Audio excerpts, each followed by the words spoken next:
Good morning. Today is Thursday, October 28th, 2021. Avraham and Sarah initiate a new way of serving God through chesed, acts of kindness and empathy to God's children. It was the essence of their lives and the core of their personalities.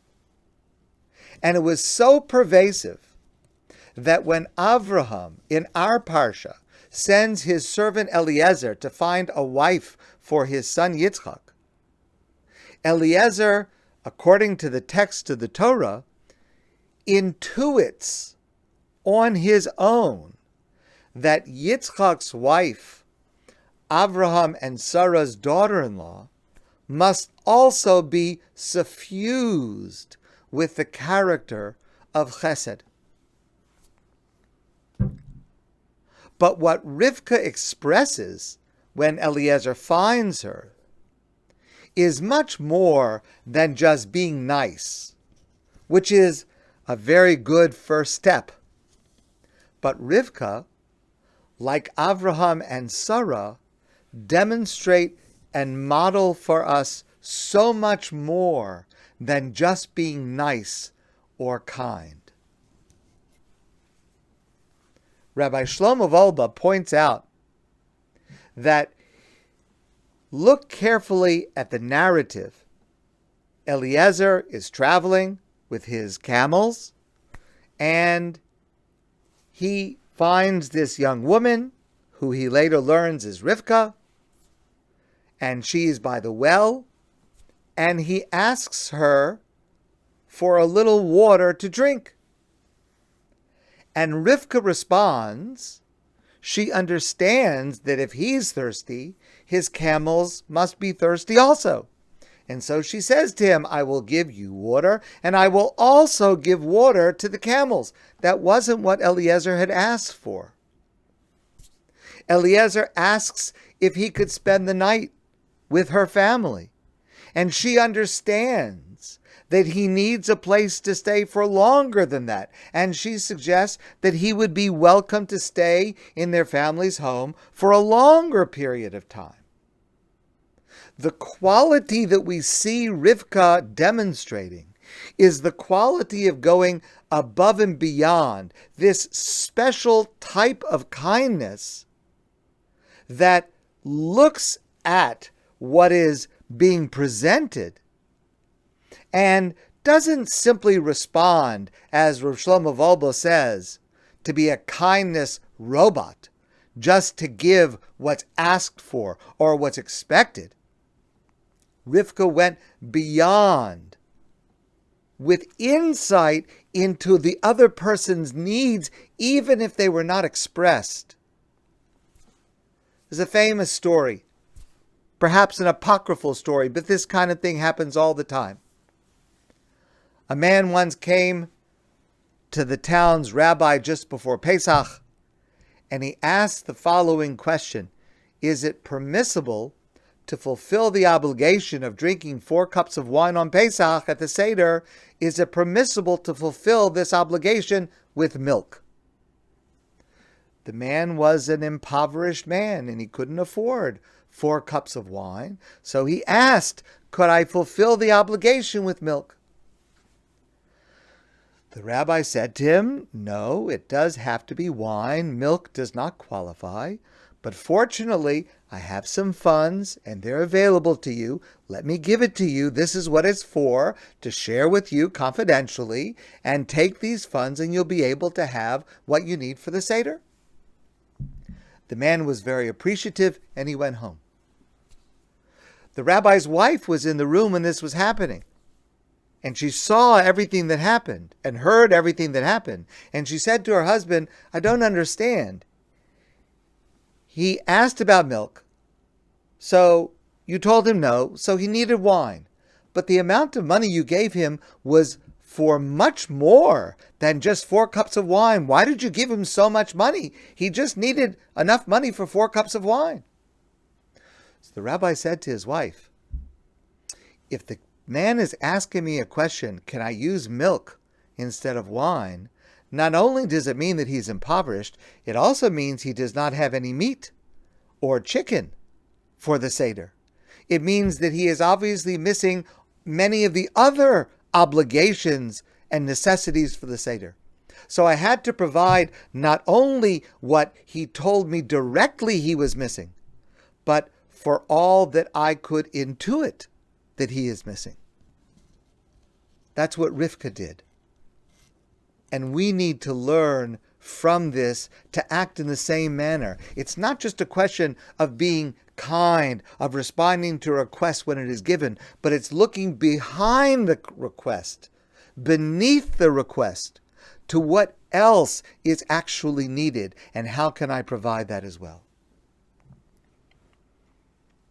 Let me add another layer to this, because we need to learn lessons about how to do chesed properly and continuously. So this is a great lesson. The kosher world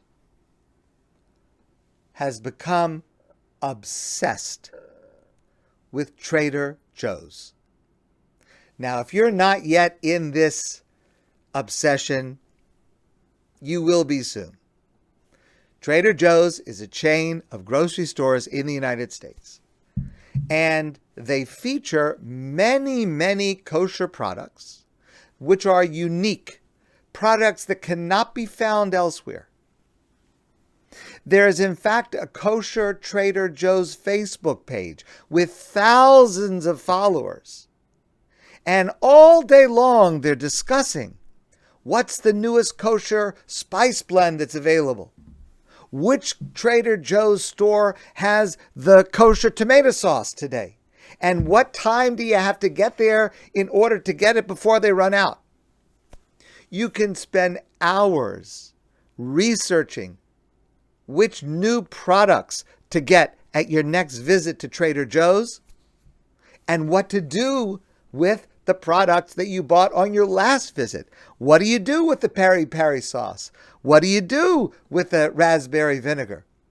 And trade recipes, and people will take pictures, photos of entire meals that they made, and they will point out how every ingredient in the meal came from Trader Joe's. Okay, we're obsessed.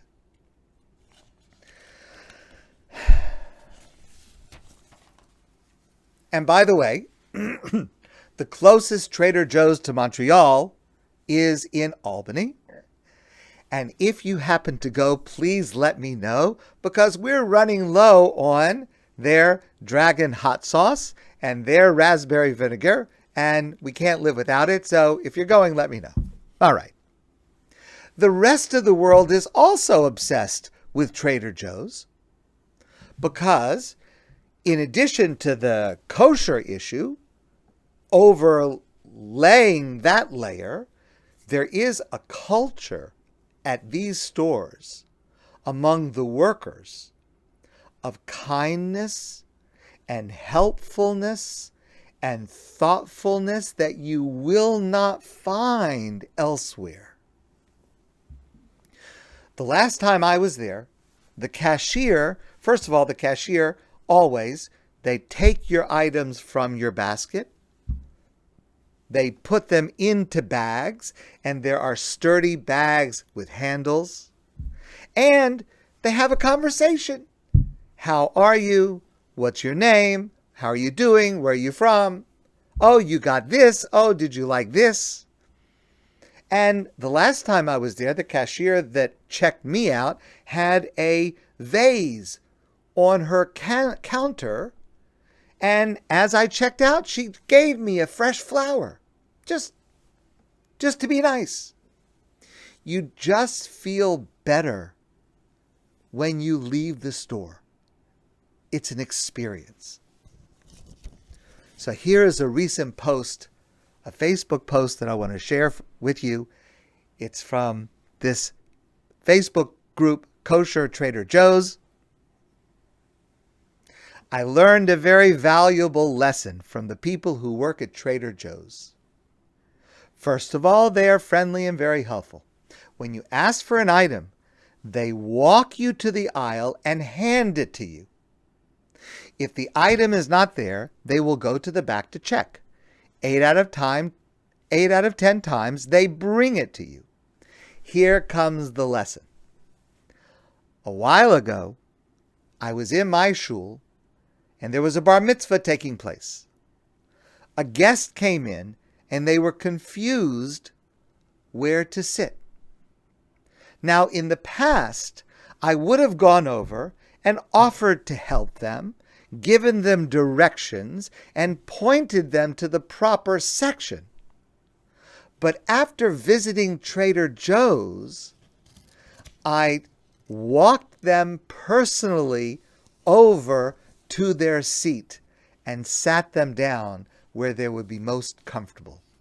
Thank you, Trader Joe's, for a good life lesson. This is a necessary aspect of living a life of chesed, to use every incident in life as a way to learn to be more kind, more sensitive, more thoughtful. Every incident, every moment, every encounter has the potential to teach us something about how to be better. And to follow the model of Avraham and Sarah and Rivka and the other patriarchs and matriarchs means that we are constantly looking for how to be better, how to be more thoughtful. Finally, let me share one last insight for now. Yesterday was the first yahrzeit of Rabbi Jonathan Sacks of blessed memory. And as I'm sure you are aware, there are many, many programs and events in his memory. Rabbi Zalman Vyshensky shared the following story that is absolutely incredible. He was speaking to Rabbi Sacks some years ago. And Rabbi Sacks said to him, it was a private conversation, but he shared it. Rabbi Sacks said, I lecture hundreds of times a year. I meet thousands of people every month. I speak constantly to every type of person throughout the world. What question do you think I am asked most frequently? Something to think about. What question do you think Rabbi Sacks was asked most frequently? Maybe he was asked, what's the Torah's perspective on science? He's written about that a lot. Maybe he's asked about the applicability of Judaism in the modern world. He's written tremendous amount about that. Maybe he's written about Jewish law and new applications, which is something that he's very well known for writing about. He smiled and he said, The question I am most frequently asked is, Rabbi Sacks, do you remember me?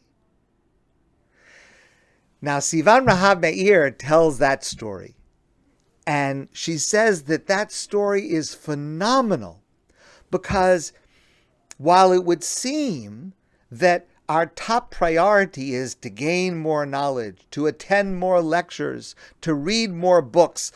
Those things are certainly important.